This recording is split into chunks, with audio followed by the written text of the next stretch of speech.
by the power of Grayskull.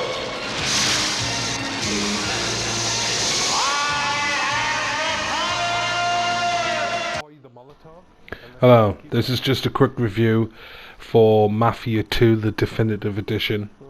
I found it, I played it ages ago when it first came out, 2010, I played it. And I really enjoyed it. I only managed to get one of the DLCs, I think it's The Revenge of Joe or something it was called.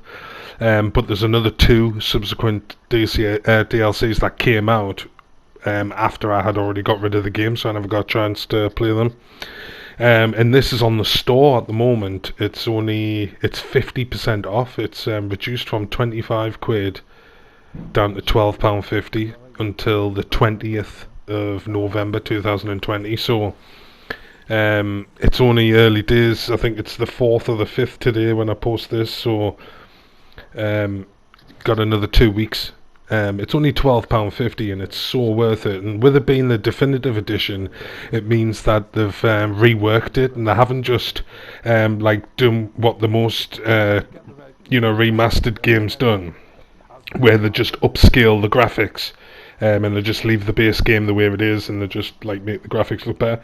Whereas this, they've actually redone it from the ground up, and they've spent more time redoing it and stuff. So I think it's better this time around, the time I'm playing it. Plus I'm playing it on hard difficulty, so there's no target lock. The AI is more mischievous. They'll run around, switch from cover to cover. They'll come in close and shoot you from behind when you're hiding in the cover, so you can't stay in cover for too long. Or they'll come around and flank you. So I think they've done a good job on upping the AI when you're fighting the people, the NPCs. So I think that's good. And like I said, it's just completely the same as what the old game was. That fun, that feeling of driving around Bay City, Empire Bay I think it's called. Just driving around in all the old 20s and 30s cars. I think it's 30s and 40s. When you first start, you do the first couple of chapters and it's in the 1940s. You've just come out of the war.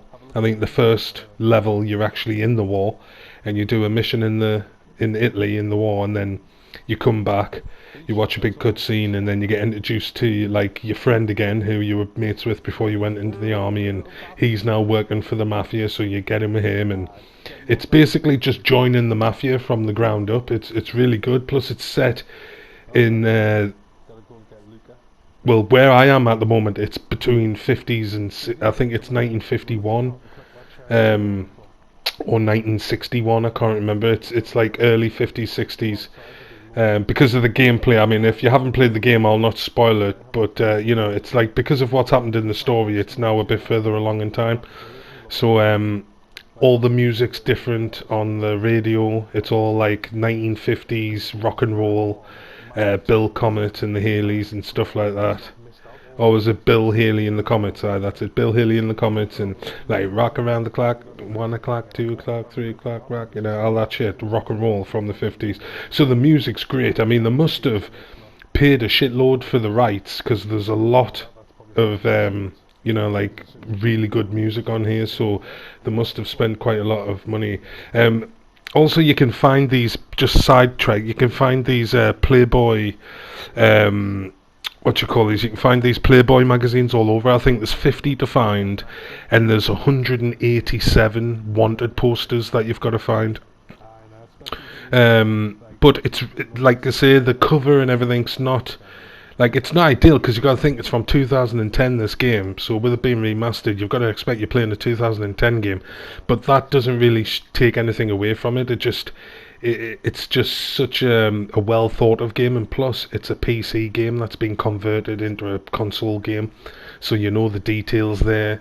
So when you're in a house or in a building, you can open up the fridge, you can turn on the taps, you can turn off and on the light switches, you can flush the toilet.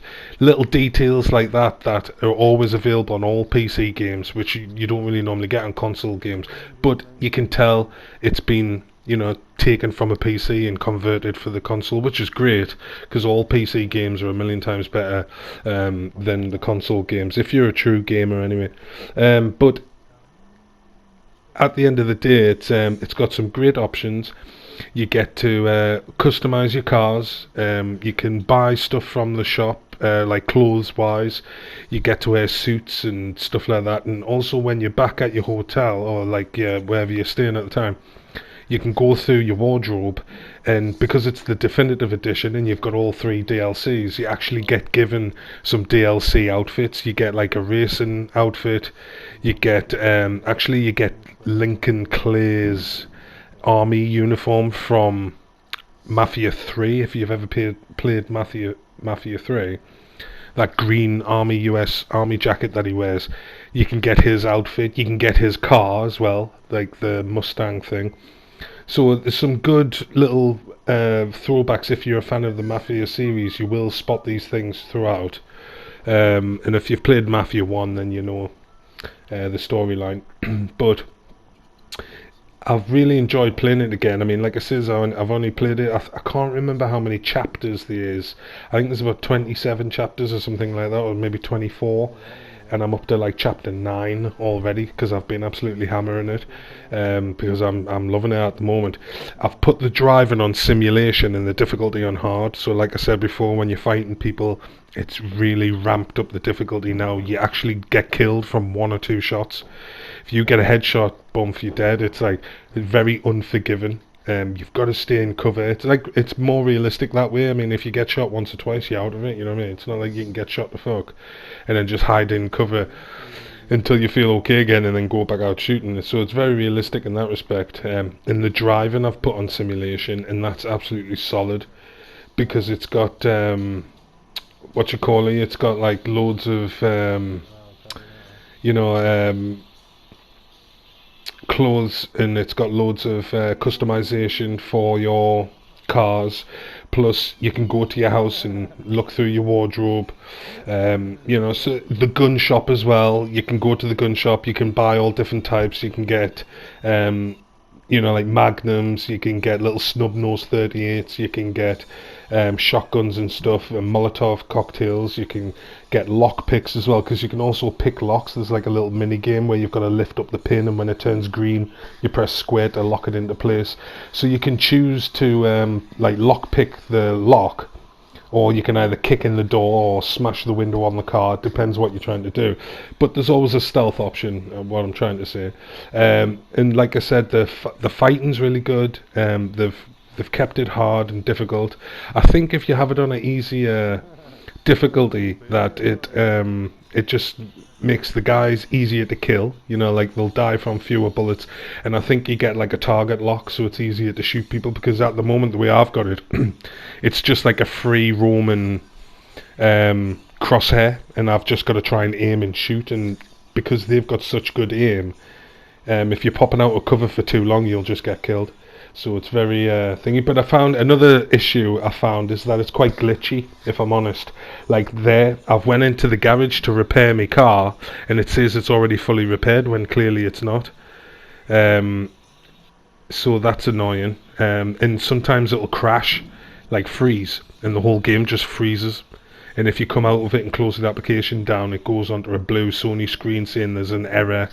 And it gives you a serial number. So there's still a lot of bugs. Hopefully that'll get patched. Because to be honest, since I've been playing, it's crashed, like a hard crash like that, about 4 or 5 times, where the game just simply stops working.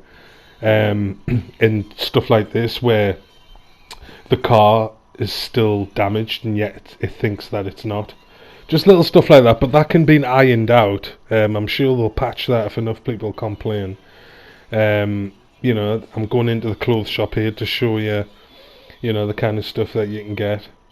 You can also rob the shops as well if you want to pull your gun out and aim it at someone, or shoot the clerk, and then you can go through the register. But you do get the police after you, and you become wanted. The vehicle you're driving becomes wanted, so you have to change your car, you have to go and change your clothes, stuff like that. But it's very easy to lose the police on this. You literally just drive around a few corners, and at the side of your health, on the other side of that health bar, there's like a blue bar that fills up. If you get spotted by an enemy or something like that, it flashes and it fills up. And it's the same with the police. You'll know when the police are off your back because that little blue bar just comes down straight away. So don't be worried. Also, you can speed, and you can get done for speeding as well. So there's a speed limiter on some of the cars. But yeah, like I says, look, I'm just flicking through the garage. That's Lincoln Clays there, that blue one. That, say, I had snow on it because I had that from the very beginning of the game, so there was still snow on it until I repaired it.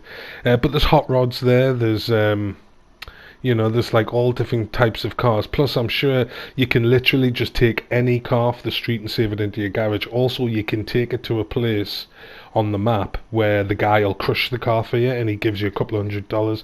So it's quite easy to make money. I mean, if you look up there, I've got $7,500. Everything does seem expensive because if you smash your car up, it could cost $150. And at first, when you first start playing, you've got like $200, $300. So you don't really want to be smashing your car up because it'll actually stop working and you have to get out your car and actually fix it with the square button, like under the hood. But like I said, the missions are great.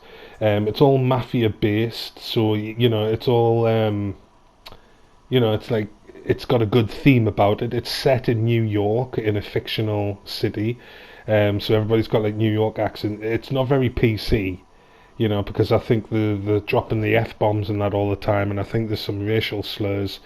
There's a lot of homophobic slurs as well because it was made from 2010, and plus they're trying to portray the time and like that it is like the times that's going on. So I can't see many people having a problem with it, but you never know in today's society. People whinge about anything. But like I said, I've just really enjoyed it. I'm only up to chapter 9, so I've still got shitloads to go. You see where it saves in the top corner there, like that's the only time it can save, so you can't really quit out of it or press options and save manually. You've got to basically get to one of these save checkpoints, because if I turned it off now, it would just go back to the last time it saved, and you could be quite far back, so it's always better to try and wait until you've either finished the mission or you've noticed that it's saved at some point so you can retry again when you turn it off. But yeah, that's it. It's £12.50 at the moment, so it's well worth the money. I would go and download it because it's a really good game for the price. So that's it. See you later.